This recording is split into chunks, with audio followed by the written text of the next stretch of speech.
Esta historia fue enviada por Luis Fernando, quien nos pidió que no mencionáramos el nombre real de su familia. Mi abuelo creció en los años 50, en una zona rural donde la oscuridad era absoluta. No había postes de luz, no había casas cercanas. Después de las 6 de la tarde, el mundo se volvía negro. Todos los días debía ayudar a su padre a llevar los bueyes hasta el potrero. El potrero quedaba a casi 2 kilómetros de la casa, por un camino de tierra que cruzaba un pequeño río. Y justo después del río había un higuerón enorme, un árbol viejo, de tronco grueso, raíces saliendo como brazos retorcidos, ramas extendidas sobre el camino como si lo cubrieran. En el pueblo se decía que los higuerones no estaban vacíos, que las brujas se posaban en ellos.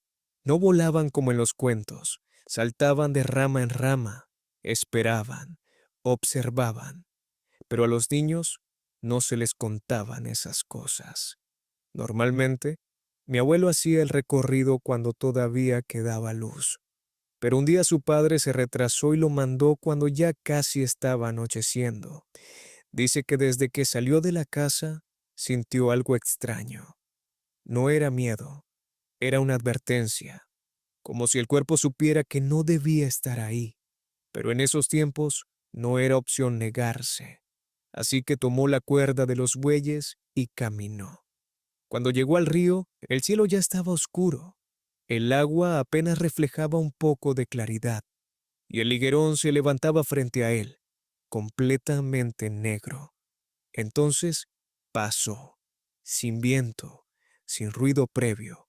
Las ramas superiores comenzaron a sacudirse con violencia, no como cuando sopla una brisa. Fue un movimiento pesado, como si algo grande estuviera desplazándose entre las ramas. Los bueyes intentaron retroceder. Mi abuelo se quedó inmóvil. Dice que sintió claramente que lo estaban mirando.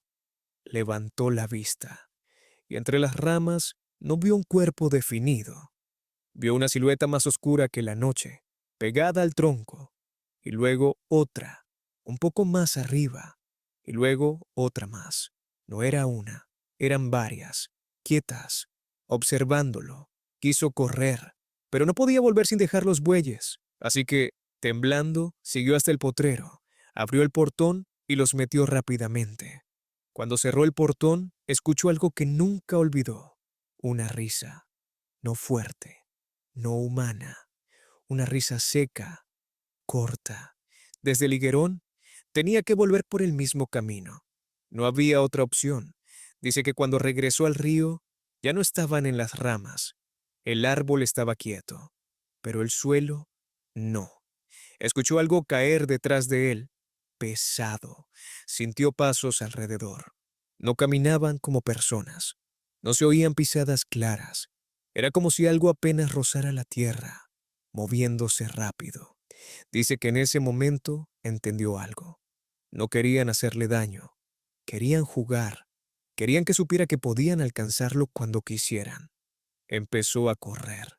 Mientras corría escuchaba movimiento detrás, a veces a la derecha, a veces a la izquierda, a veces justo encima, como si algo saltara entre ramas mientras lo seguía. No miró atrás, no se atrevió. Corrió hasta que vio a lo lejos el tenue bombillo de la primera casa del camino. En cuanto cruzó ese punto, todo se detuvo.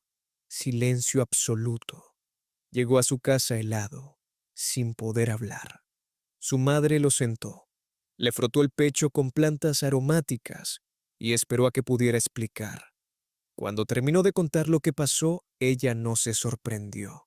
Solo dijo, son brujas. Les gusta ponerse en los higuerones para asustar a los que caminan solos. Y luego le confesó algo peor. Su propio padre había vivido algo similar en ese mismo árbol. No era la primera vez, ni sería la última. Desde ese día, cada vez que mi abuelo tenía que pasar por ese camino, se encomendaba a todos los santos. Nunca volvió a verlas, pero siempre sentía que cuando se acercaba al río, algo se acomodaba entre las ramas, esperando. El higuerón sigue ahí, y en el pueblo todavía dicen que después del anochecer es mejor no cruzar ese río solo.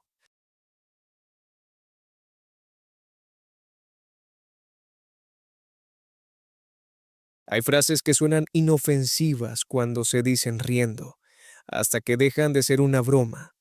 Esta historia me la envió Adriana y lo único que me pidió fue que no mencionara el nombre real del pueblo. Dice que su abuelo repetía algo cada vez que alguien hablaba de espíritus. Si alguien promete volver, mejor que no lo haga. Y siempre lo decía en serio. Todo empezó con una mujer del pueblo, amiga cercana de la familia. Era alegre, bromista, de esas personas que disfrutan incomodar un poco a los demás con comentarios sobre lo que nadie quiere hablar. Cuando alguien mencionaba la muerte, ella decía entre risas: cuando me toque, regreso y les cuento qué hay después. Lo decía tantas veces que se volvió casi un chiste familiar, excepto para una persona. La madre del abuelo de Adriana nunca se reía. Ella creía que las palabras no se lanzan al aire sin consecuencias, y decía algo que incomodaba a todos. Si alguien promete regresar, algo puede obligarlo a cumplir. Poco tiempo después, la mujer enfermó y murió, sin despedidas extrañas, sin señales. Solo se fue. Semanas después del funeral, la madre del abuelo tuvo que caminar hasta una zona conocida como El Rincón, a varios kilómetros de su casa, para visitar a unos familiares. Era un trayecto largo, pero conocido. Planeaba regresar antes de que oscureciera. No lo logró. Pequeños retrasos la fueron deteniendo. Conversaciones que no terminaban. Un animal que se soltó. Una carreta que bloqueó el camino. Cada cosa parecía insignificante, pero juntas le robaron el tiempo. Cuando finalmente emprendió el regreso, el cielo ya estaba perdiendo luz. A medio camino, el sol desapareció. La luna llena iluminaba lo suficiente para distinguir el sendero, pero no lo suficiente para sentirse segura. Y fue ahí cuando empezó. Primero fue una sensación, como cuando alguien camina demasiado cerca de uno. Esa percepción del espacio invadido. Luego el frío. No un frío del ambiente, un frío localizado, a su lado derecho, como si algo invisible estuviera ocupando ese espacio. Intentó ignorarlo, aceleró el paso, pero el frío se mantenía, no detrás, no adelante, a su lado, como una compañía que no respiraba. No escuchó pasos, no escuchó ramas. El campo estaba extrañamente quieto, y eso fue lo que la obligó a mirar. Giró la cabeza lentamente, y ahí estaba, su amiga, no caminando, deslizándose, apenas elevada del suelo. El vestido no se movía con el viento, el cabello no tenía peso, y los ojos estaban abiertos, demasiado abiertos. La figura intentaba hablar, los labios se movían con insistencia. No era una aparición fugaz, no era una sombra, era clara, reconocible, demasiado real para ser imaginación, y sin embargo, algo estaba mal. La expresión no era agresiva, era urgente, como si necesitara transmitir algo antes de que se agotara el tiempo. Se acercaba, sin tocarla, sin parpadear, intentando decirle algo que no lograba escuchar. La madre del abuelo sintió que el aire se hacía más denso, que cada paso costaba más, y recordó la frase: cuando me muera, regreso y les cuento. No era una amenaza, era una promesa que ahora estaba siendo cumplida. El terror no fue inmediato, fue comprensión, entender que aquello no estaba ahí por casualidad. Estaba intentando cumplir su palabra. Ella comenzó a rezar, no por protección, sino para interrumpir, para bloquear, para no escuchar.